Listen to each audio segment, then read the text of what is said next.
Hello and greetings to all of you. Today I have the pleasure of interviewing a very special Sri Lankan who has significant achievements to his name. Someone who was awarded the title Deshamanya for his distinguished public service. Deshamanya Dr. Godfrey Gunatilleke entered the Ceylon civil service and served in senior positions in the ministries of lands, industry and planning.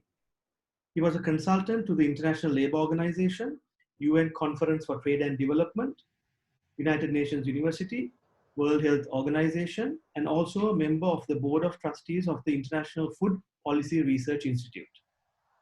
He is a recipient of several international and national awards, including the Eisenhower Fellowship of USA and the Health for All Medal awarded by the World Health Organization.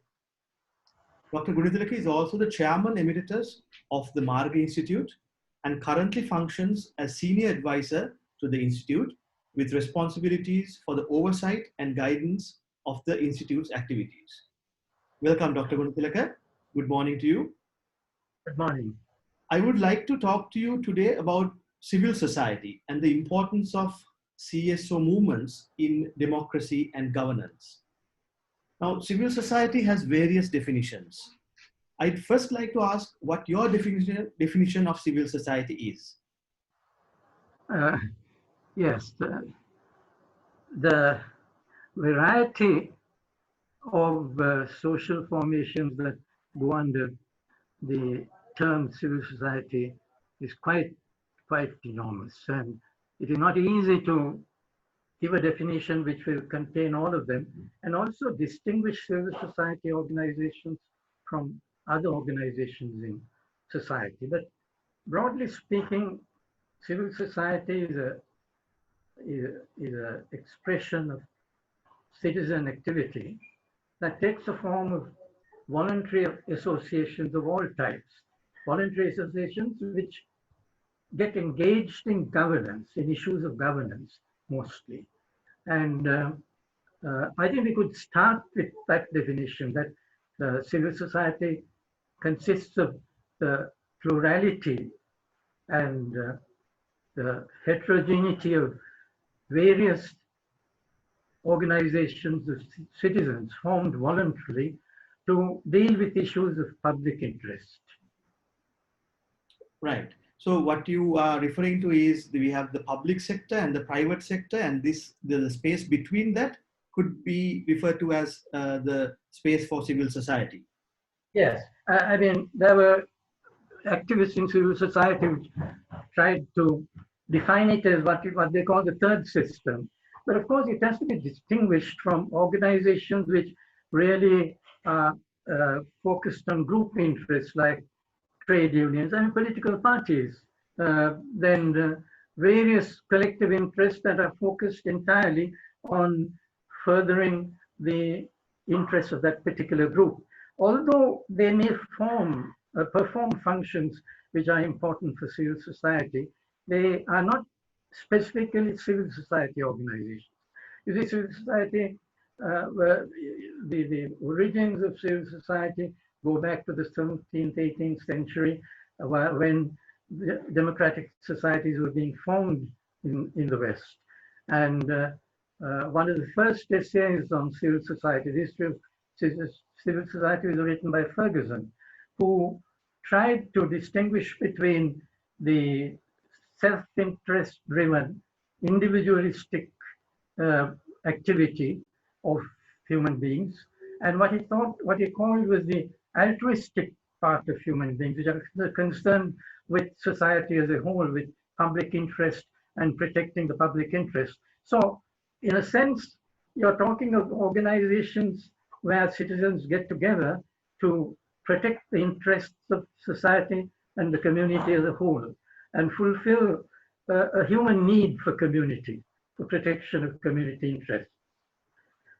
So I think in that sense, we can look at a whole set of civil society organizations, ranging from humanitarian organizations which are in the social service sector. I think these were about the first that started in Sri Lanka. You know, organizations were health related, which were humanitarian and dealt with relief of poverty, of community development. Now, we had a whole variety of organizations of that kind. Then came a different group of organizations with the growth of democracy, with the, particularly a very important, a key determinant of civil society was education. And as citizens got educated more and more, their participation in governance also increased, and their capacity to do so increased. An intelligentsia sprang up, which, although were not involved in the struggle for power within a society, was interested in how power is, about the disposition of power and how power is exercised and used. And it is in that area that a whole set of public institutions grew. Right. Now, I would talk, if I think of Sri Lanka, one could think of a whole set of humanitarian organizations in the social service sector, which dealt with children, women, particular health problems like cancer, tuberculosis. All kinds of societies grew up. And that was civil society in one of its facets. And then you got a different type of civil society growing when development processes began to take shape in Sri Lanka, and democratic governance became a major issue. Citizens wanted to inform themselves of how development policies and public policy was being framed, and monitor that, and come forward and discuss that. And you got a public discourse which you can call a civil society discourse at that time. I mean, these came with the developments at the international level, when treaties were, the Civil Rights Treaty, the Social Rights Treaty, when these were implemented. And then at the country level, citizens got around those initiatives and formed associations to rights that were derived from those treaties. So you got in Sri Lanka a whole range of institutions around human rights. You got a whole range of institutions around environment, on various aspects of development, specializing on development issues. Now, I think that by the 80s and 90s, you got an extremely vibrant, rich set of institutions. Institutions which are in the Sri Lankan case involved in matters of reconciliation, political issues relating to ethnic relations and the conflict that arose out of it.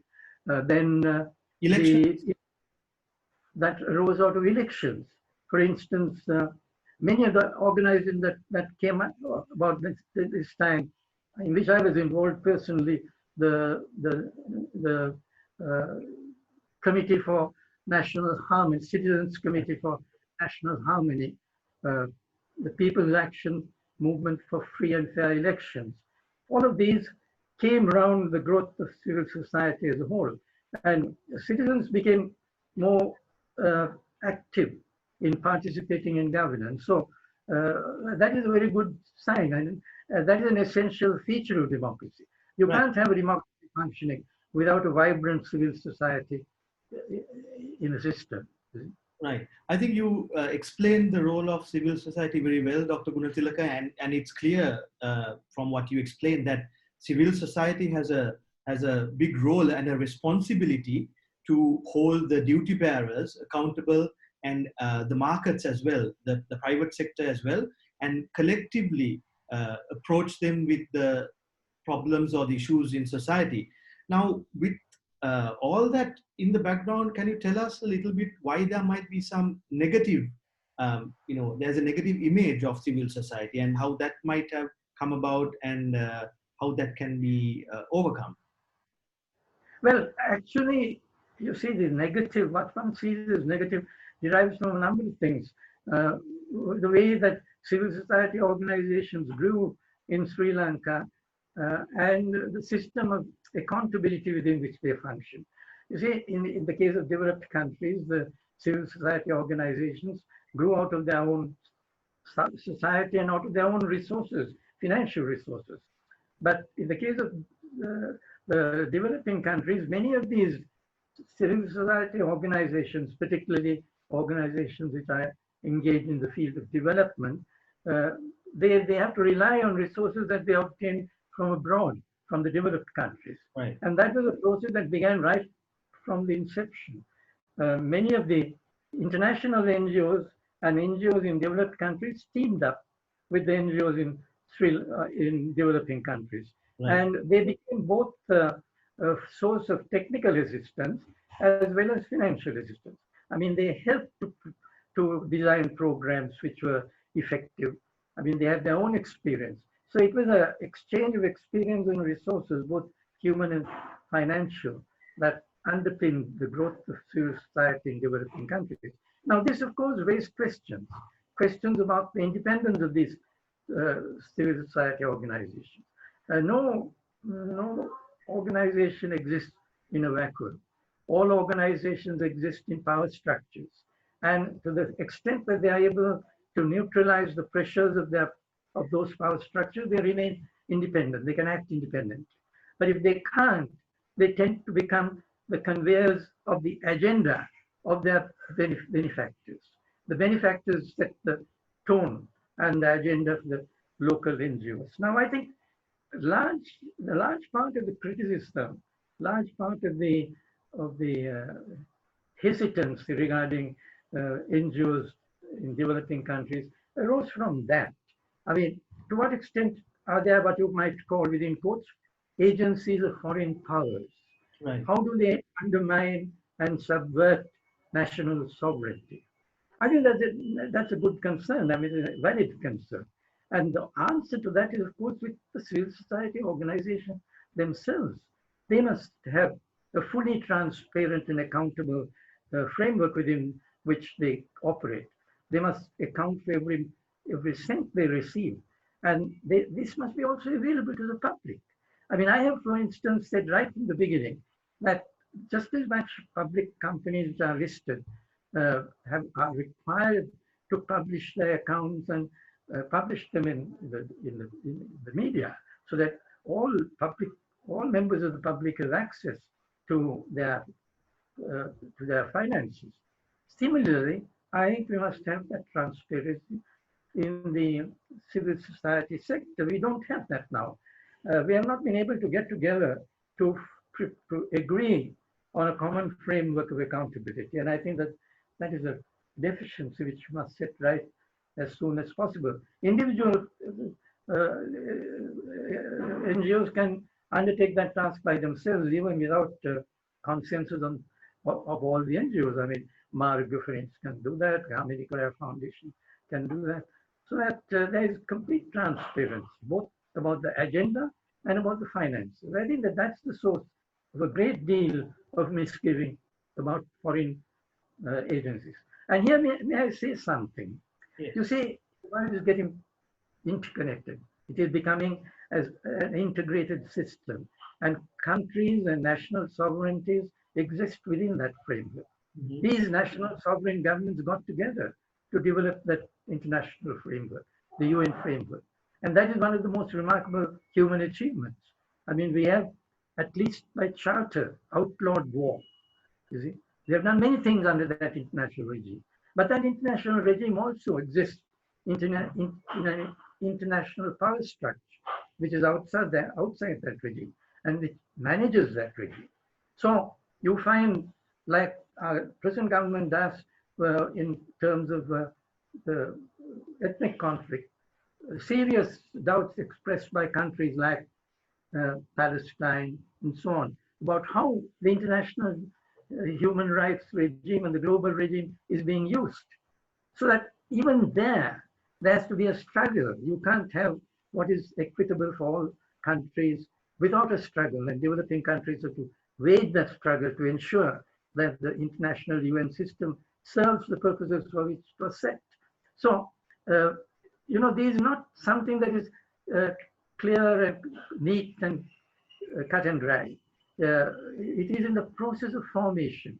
There are various imperfections and deficiencies, and it is up to us, to the citizenry of the world, to do that. Now, when I talked about the global dimension, civil society has a global dimension. It has global networks. It has a network which tries to ensure solidarity of human peoples across borders. And that's a very good thing.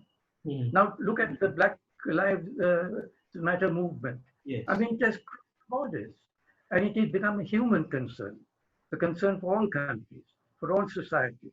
So, the global dimension of civil society must not be criticized for its reach, for its span of concern, human concern. It has to be global. It has to link with those international global organizations set up for their purposes, for human rights, Amnesty International, the Oxfam, all those organizations which have a very serious purpose and devote their energy, human resources, finances for upholding this global agenda. So we in civil society in Sri Lanka are part of that. We must not forget that. Right.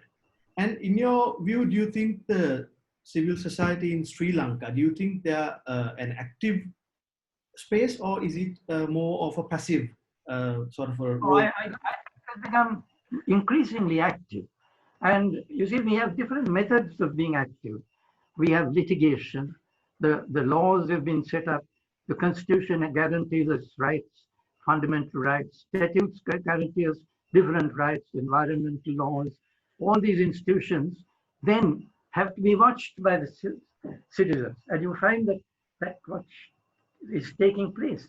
Where it doesn't take place, we have the right to go to courts. And fundamental rights litigation has become a very common thing in Sri Lanka. Right. Individuals with organizations do it. So that's not a bad thing, that's a good thing. That shows an active citizenry.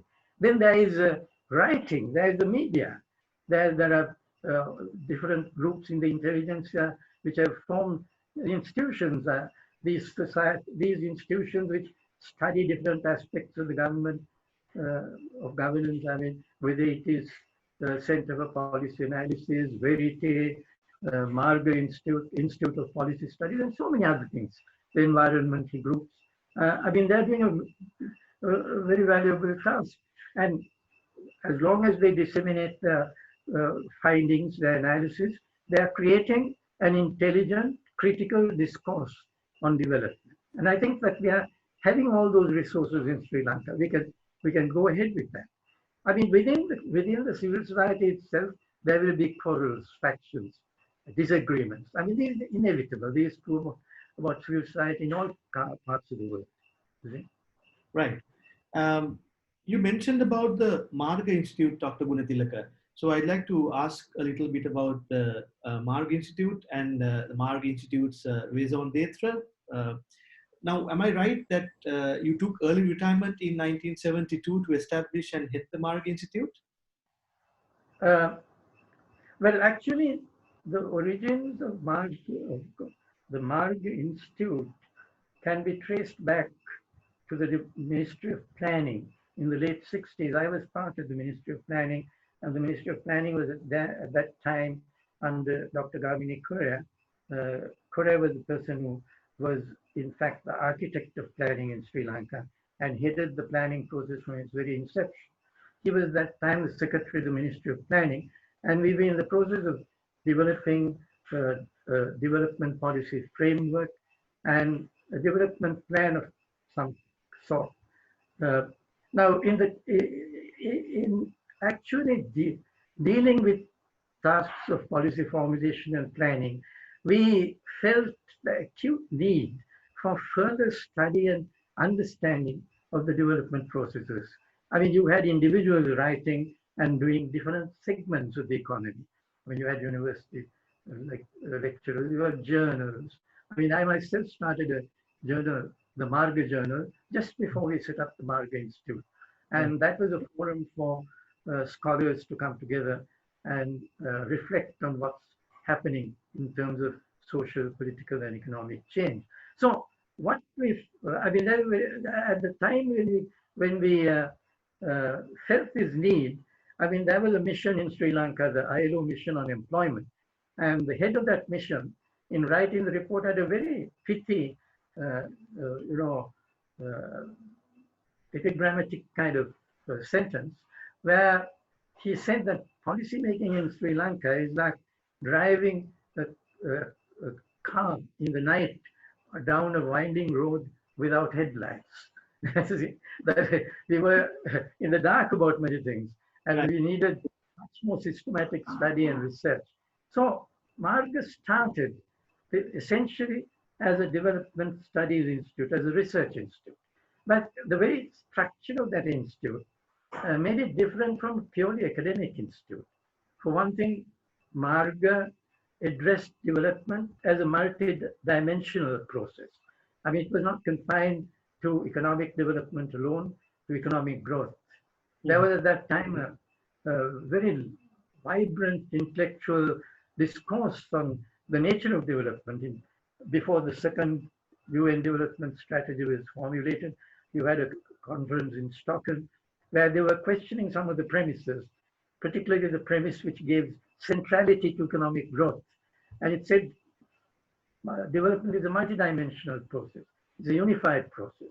And that was something which Marga Institute tended to right from its inception. So that the Marga Institute had several attributes. It was multidimensional in its focus on development. It was multidisciplinary in that it brought together scholars, historians, political scientists, economists, sociologists, in an attempt to understand this complex process of development. And it was, over and above everything else, it was non-partisan. It located itself in society between political parties on the one hand, the state on the other hand, the private sector business on the other hand. And it had a ground of neutrality from which it could examine, monitor, and make recommendations to the public as well as to government. So that was the broad kind of synthesis which brought into being the Marga Institute. I see. And that was almost 50 years ago. And Yes. that's a very long time. And, different things have happened over the decades globally and locally as well. I think now, if you look at the context now, Dr. Gunatilleke, in the, as you mentioned, there are, movements happening in certain countries like the Black Lives Matter, which started in the US and then it has spread out into the other parts of the world. And then we have a very serious global crisis in the form of COVID-19. What can you tell us about the role of civil society in this current context? Well, the civil society has to do its normal tasks in this new situation that has arisen. That is, look, I mean, essentially what has happened is that some of the normal rights that people have enjoyed have had to be curtailed for purposes of dealing with COVID-19. And in doing so, there have been different mechanisms, different structures of governance that have come into place. Now, there has to be an alertness about that and an examination of how those are functioning in the best possible way without derogating from the fundamental rights of citizens. Now, you might say, well, I mean, it is not possible if one has asked citizens to remain inside their homes.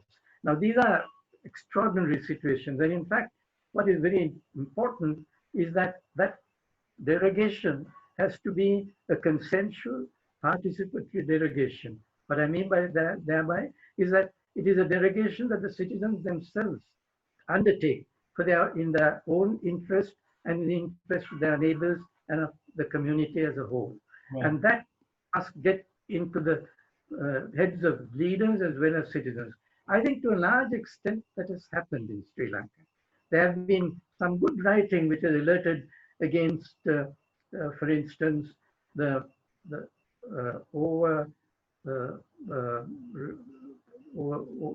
overly reliance on, say, the military.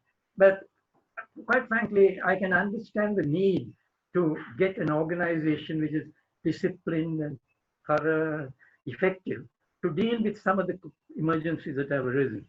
and to ensure that the information we collect is accurate and can be obtained in time. Now, all of that has been accomplished, and at least to the extent possible. Uh, and to my mind, I have no serious concern or doubt or hesitation about the way in which the COVID regime has been put in place within the framework of law and international rights treaties. I think that has been done and the concern has been there. So civil society is to constantly monitor that part of it until we are back to normal. Uh, but of course, civil society in other places like the environment, like development, have a great opportunity to see how the whole of our development process can be transformed with the insights and knowledge that we got from COVID. I mean, look at education. I mean, can we really move into an education system which does not rely so much on classroom work, on examinations, on tuition, and give a much more uh, more acceptable and what you might call student-friendly uh, education system. Uh, Transport. Can we read, I mean, can what we have understood about workplace and home and work at home possibilities uh, develop a completely new approach to the home and work, and thereby also deal with some of our problems of transport.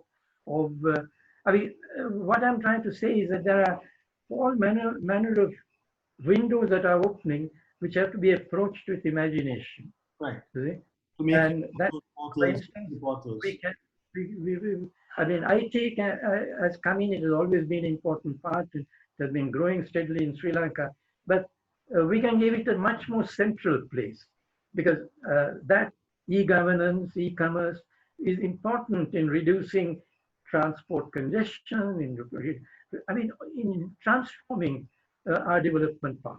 Right. And that is probably what is most important, to get together groups which not really talk about recovery of the economy, that is getting back to the old path and keeping those same deficiencies going, but with real talks of transforming this in a way which really finds solutions to those old problems.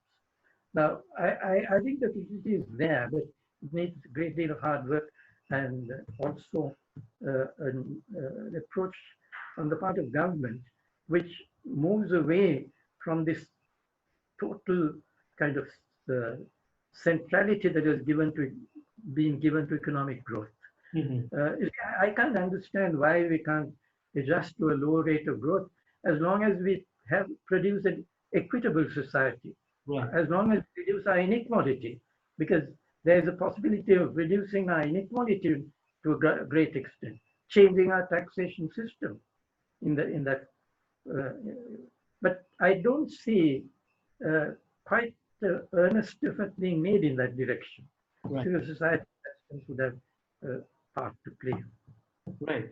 So COVID-19 has given us an opportunity to really reflect individually and perhaps collectively as well, to see how better to look at well-being, the aspect of well-being, rather than just looking at the economic growth, and perhaps take measures to, once the countries reopen again, to sort of have better lifestyles and better ways of doing things, better ways of formulating policies, taking into consideration external shocks that people are not used to generally.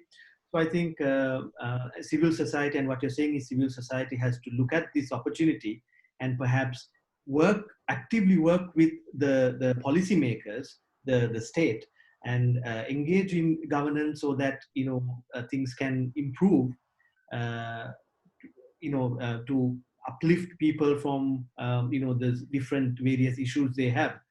Dr. Gunatilleke, thank you very much. We've spent quite a bit of time discussing. Is there anything else that you would like to add in the discussion around civil society and civil society organizations and the CSO movements? No, not anything specific. Of course, we cannot cover the whole range of issues in a short interview. There are probably many other issues which you would have liked to discuss if we had much longer time. Is there anything that you would like to add? Sorry to interrupt you. Is there anything like you'd like to add on social capital in terms of social in terms of civil society, how they can draw power, and in terms of social capital, how that can be used in a positive manner to bring about change?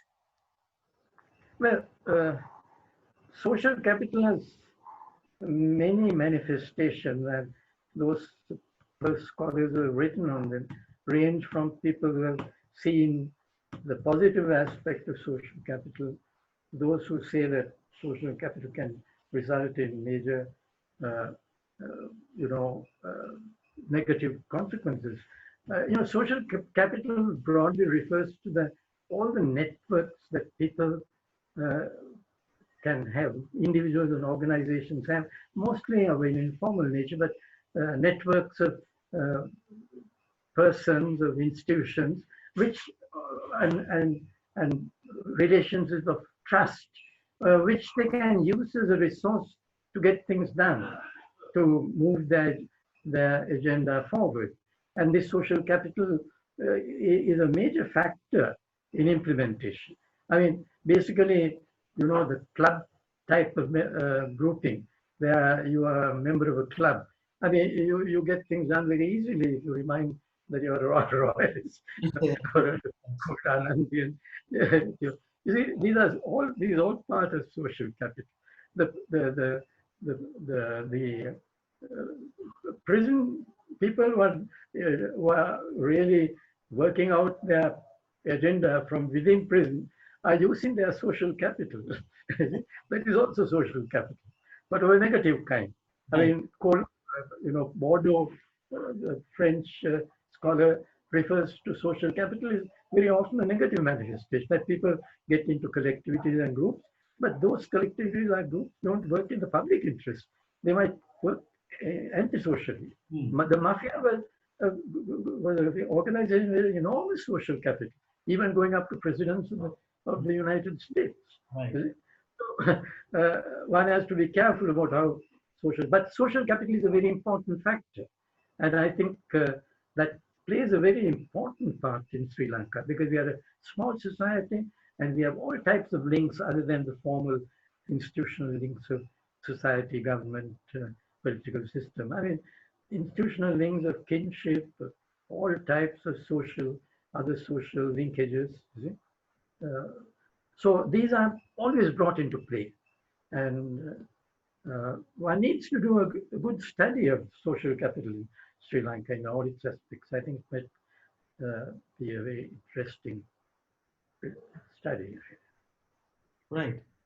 So thank you very much, Dr. Gunatilleke, for a very stimulating discussion about civil society. We covered several different areas. Thank you very much for your time, and have a pleasant day. Thank you. Thank you. I enjoyed it. Thank you, Dr.